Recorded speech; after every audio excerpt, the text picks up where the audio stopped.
அரசு தரப்பிலிருந்து 365 பணியிடங்களுக்கான அறிவிப்பு வெளியாக இருக்கு. அதாவது இது ஒன்றிய நிலையில இருக்கக்கூடிய பணியிடங்களுக்கான அறிவிப்பாக வெளியாக இருக்கு.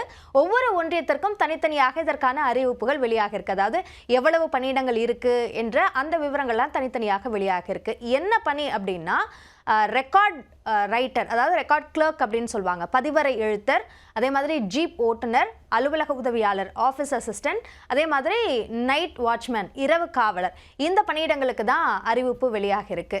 இதற்கு கல்வி தகுதி எடுத்துக்கிட்டோம்னா பதிவரை எழுத்தருக்கு 10ஆம் வகுப்பு தேர்ச்சி பெற்றிருக்க வேண்டியது அவசியம்.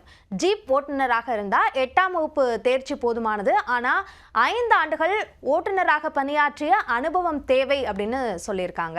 அடுத்ததாக அலுவலக உதவியாளர் பணியிடத்திற்கு 8ஆம் வகுப்பு தேர்ச்சி பெற்றிருக்க வேண்டும். கண்டிப்பாக சைக்கிள் ஓட்ட தெரிஞ்சிருக்கணும் அப்படின்னு குறிப்பிட்டிருக்காங்க. இரவு காவலராக இருந்தால் இதுதான் தகுதி, கல்வி தகுதி அப்படின்னு எதுவும் குறிப்பிடலை. ஆனால் எழுதவும் படிக்கவும் தெரிஞ்சிருக்கணும் அப்படின்னு சொல்லியிருக்காங்க.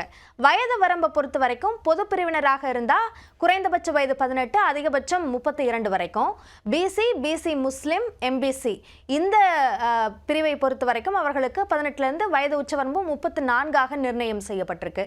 எஸ்சிஏ எஸ்டி இந்த பிரிவுகளைச் சேர்ந்தவர்களுக்கான வயது உச்சவரம்பு 37. இது எல்லா பணியிடங்களுக்கும். ஜீப் ஓட்டுநருக்கு மட்டும் இன்னும் கூடுதலான வயது வரம்பு எஸ்சிஏ எஸ்டி பிரிவுக்கு இருக்கு. அதாவது 18லேருந்து 42 வயது வரைக்கும் அவர்கள் விண்ணப்பிக்க முடியும் என்று அறிவிக்கப்பட்டிருக்கு. ஊதியத்தை பொறுத்த வரைக்கும் பதிவரை எழுத்தராக இருந்தால் 15,900 ரூபாயிலிருந்து 58,500 ரூபாய் வரைக்கும் ஊதியம் கிடைக்க வாய்ப்பு இருக்கு.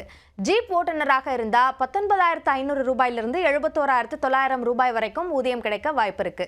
அலுவலக உதவியாளராக இருந்தால் 15,700 ரூபாயிலிருந்து 58,100 ரூபாய் அளவுக்கு அதே ஊதியம் தான் இரவு காவலருக்கும் வழங்கப்படும் அப்படின்னு சொல்லியிருக்காங்க. செலெக்ஷன் ப்ராசஸ் என்ன அப்படின்னா இதற்கு குறிப்பிட்டு எழுத்து தேர்வு அப்படின்னு எதுவும் சொல்லப்படலை.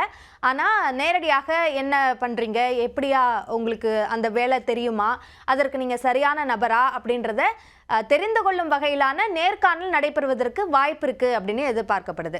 விண்ணப்ப அவகாசத்தை பொறுத்த வரைக்கும் செப்டம்பர் 1ஆம் தேதியிலிருந்து 30ஆம் தேதி வரைக்கும் விண்ணப்பிக்கலாம். விண்ணப்பிக்கிறதுக்கான இணையதளம் www.tnrd.tn.gov.in. இந்த இணையதளத்தில் நம்ம விண்ணப்பிக்கலாம்.